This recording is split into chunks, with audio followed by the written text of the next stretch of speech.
Vote చోరీపై Rahul Gandhi వ్యాఖ్యలను కేంద్ర ఎన్నికల సంఘం ఖండించింది. రాహుల్ ఆరోపణలు నిరాధారమని పేర్కొంది.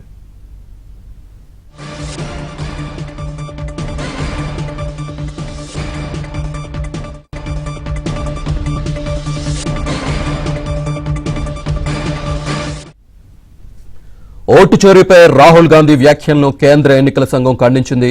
రాహుల్ ఆరోపణలు నిరాధారమని పేర్కొంది. పూర్తి డీటెయిల్స్ మా ఢిల్లీ బ్యూరో చీఫ్ కృష్ణ అందిస్తారు. కృష్ణ,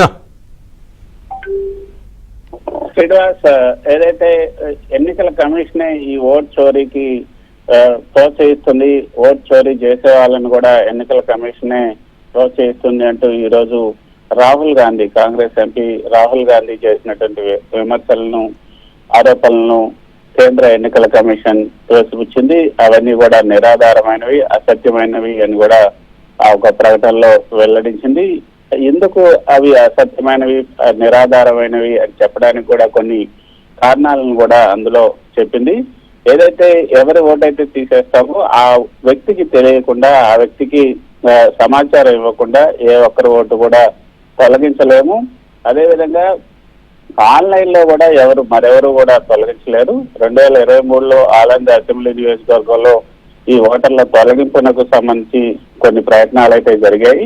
ఆ వ్యవహారం పైన ఎన్నికల కమిషనే ఫిర్యాదు చేసింది. దానిపైన ఇప్పుడు విచారణ కూడా జరుగుతుంది. అయితే రికార్డుల ప్రకారంగా చూసుకుంటే ఆలంద్ అసెంబ్లీకి సంబంధించి 2018లో జరిగినటువంటి ఎన్నికల్లో బీజేపీ అభ్యర్థి విజయం సాధించారు. కానీ ఆ తర్వాత జరిగినటువంటి అసెంబ్లీ ఎన్నికల్లో కాంగ్రెస్ అభ్యర్థి బిఆర్ పాటిల్ 2023లో గెలుపొందారు. అది కూడా 10,000 ఓట్ల మెజార్టీతో గెలుపొందడం జరిగింది అంటూ కేంద్ర ఎన్నికల కమిషన్ తొలిసారిగా ఈ విధంగా ఒక ఎంపీకి ఈ విధంగా రిప్లై ఇవ్వడం జరిగింది.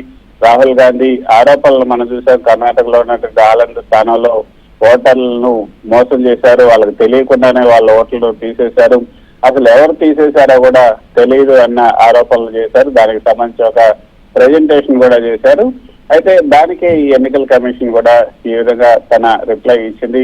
కానీ ఎన్నికల కమిషన్ ఓట్ చోరీకి పాల్పడే వాళ్ళని కాపాడుతున్నట్టు ఆయన చేసినటువంటి విమర్శల్లో అర్థం కూడా లేదు.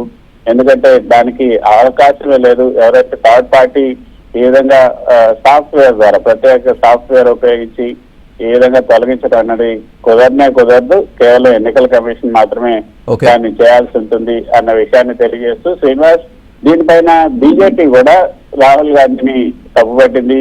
రాహుల్ గాంధీకి రాజ్యాంగం, చట్టం అర్థం కావటం లేదు. 2014 నుంచి కూడా మోడీ సాధిస్తున్నటువంటి విజయాలన్నీ కూడా నిజం కాదని ఆయన ఆరోపించాలనుకుంటున్నారు.